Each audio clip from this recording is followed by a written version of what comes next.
Hey YouTubers, it's Charlie. So this week on Gotham, we got our tease for the next big Batman villain that's coming on the show, as well as all of the comic book characters' slow rise to power. It was also the first episode they produced since the pilot was ordered to series, so if you notice any minor changes in the way the characters behaved or the look of the show, that's why. Just like normal, I'm going to start with my top 5 moments, then I'll talk about comic book references, and then I'll do my review. So careful for spoilers if you haven't seen the episode yet. I'll wait just a sec. Okay, ready? Number 5. Professor Pig shout out. In Fish Mooney's club, the bartender's name is Laszlo. Laszlo Valentine in the comics is Professor Pig.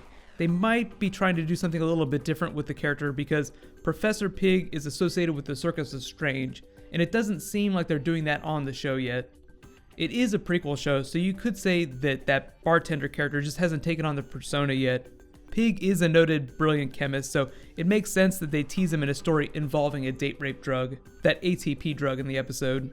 His origin story involved this mindless army of lobotomized, genderless doll people called Dollatrons. Like he turned a bunch of people into this mindless army of zombies. I know there was a doll maker reference, so it was a little confusing, but the Pig storyline also involved a drug, so it's a lot of mixed references you could draw. Plus there was the clip of the pig mask that we saw. Number 4, Bruce Wayne is testing himself. Who else wondered what else he's been drawing in his journal there? There is a whole lot you could say about the Batman storyline in the series. Because we know exactly where the character's headed, it's a little strange watching it play out in each episode. Because of that, I just kind of separate myself from the comics and the movies whenever I'm watching David Mazouz, the actor. Like I just kind of turn that part of my brain off whenever I'm watching the show. In the context of the episode, I totally bought that he'd be doing all those crazy, disturbing things. Like listening to hardcore music, making really messed up drawings in his notepad. It's just a way of processing trauma. If you thought his acting was a little weird whenever he was talking to Gordon, think about it this way. Bruce Wayne is the mask that the Batman wears in public. So Bruce Wayne, the child that we're watching, is in the process of creating that fake Bruce Wayne that he lets the world see. So I think if he seemed a little wooden in the scene, if David Mazouz, the actor, seemed a little strange in the scene, it's him as an actor making the conscious choice to look like he's acting. In reality, I don't think that Batman knows who he is, and I don't think he wants to know. Just keep that in mind. It's David Mazouz playing a character who's playing a character. It's like Bruce Wayne is playing a fake Bruce Wayne when other people are around. I'll be interested to see if he keeps that disguise up when he meets Selina Kyle, because Catwoman is one of the few people that he's let his guard down for. Number 3. The Penguin begins his rise to power by extorting people. We are now seeing the beginnings of what will become the Penguin's penchant for extortion. He evolves into something of a white-collar criminal eventually in the comics, or at least he'll exclusively target wealthy people, but we're just seeing him figure it out right now. I'm still wrapping my brain around Robin Lord Taylor's character, like his version of the Penguin. He seems like he's pretty vicious. He murdered that fisherman in the first episodes, so it stands to reason that he'd also cut up his kidnapping victim. The really interesting thing to pay attention to, though, is the debt that he still owes to Gordon for sparing his life, and how that's going to tie in with the external villain forces that Falcone teased in the first episode. So like you have all these small Batman villains, like the Penguin right now, he's a small villain. Then you have the big villains that are going to be coming after Falcone because he's getting weaker. At some point, the Penguin is eventually going to have to cross paths with Gordon again, whether Gordon goes to see him in the suburbs or whether the Penguin shows up in Gotham again. I think what could end up happening is the Penguin will repay his debt to Gordon by helping him take down some of these bigger Batman villains. I don't really see anything big happening till Falcone because in the timeline, he's still around when Bruce Wayne is in college. For all intents and purposes, he seems pretty safe. But just think about it, Penguin, Gordon team up to defeat Batman villains. Number 2, Catwoman embeds herself in Team Batman. I'm totally digging Cameron Beekendova so far as Selina Kyle. Her task is to play like the street urchin who's smarter than most of the adults on the show. Like she's always going to be one step ahead, or seem like she's one step ahead, as appropriately demonstrated in the way that she worked that police officer who brought Gordon at the end of the episode. It also kind of seems like she's working Gordon over just a little bit too. It's just her aligning herself with a group that she feels like will offer her some protection.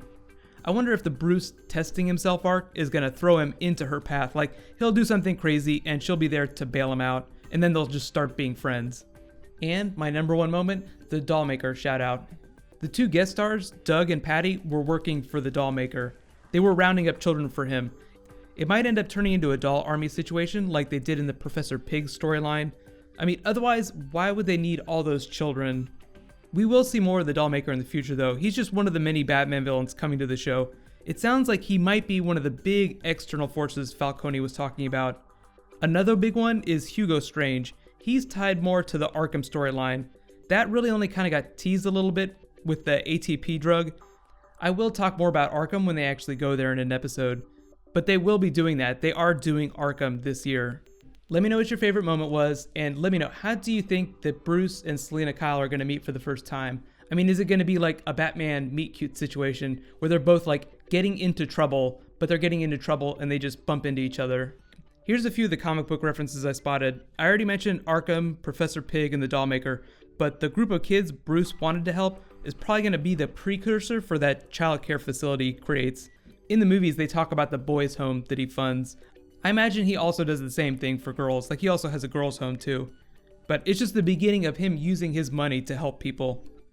You don't always see it in the comics, but Bruce Wayne is like Bill Gates when it comes to giving his money away. Carol Kane is obviously the Penguin's mother. She was totally amazing. Cobbleput is what she said. I'm assuming that the Penguin changed it to be more American. Either that, or we've all just been pronouncing his name wrong all these years. We also got a lot more Riddler, who was kind of wrapped up in the Arkham reference with the ATP drug. He's just kind of floating in the periphery. He seems to overlap with a lot of the other stories. He's kind of like an evil version of Oracle, I've always thought, you know, with his hand in like all these different plots and pies. That whole Arkham thing could also be the setup for a Hugo Strange story. I'm not sure which episode he's going to show up in, but he will be part of the Arkham arc this year. There were also a lot of Joker references in the episode, just with, you know, people yelling clown. Even Oswald on the phone at the end mentioned the word Joker. The trident we saw, the Trident Industries, seemed like it either could be a reference to Trident the villain or Aquaman's trident. I mean, it was used in a sinister way, so I'm thinking it's Trident the villain. Someone also told me that they saw Queen Industries logo. I didn't catch it in the episode, but I totally believe it was there. If you spotted any other references in the episode that I didn't mention, just write it below in the comments. But next week's episode is called The Balloon Man, so probably going to be a lot of Joker references in that. So be sure to subscribe to get that video. I'll post it after the episode airs next week. Tomorrow, though, is a new episode of Agents of S.H.I.E.L.D. I'll also be posting that right after the episode airs. So right now, click here for my Gotham episode 1 video, and click here to catch up on Agents of S.H.I.E.L.D. Thank you so much for watching. So let's all high five, and I'll see you guys tomorrow.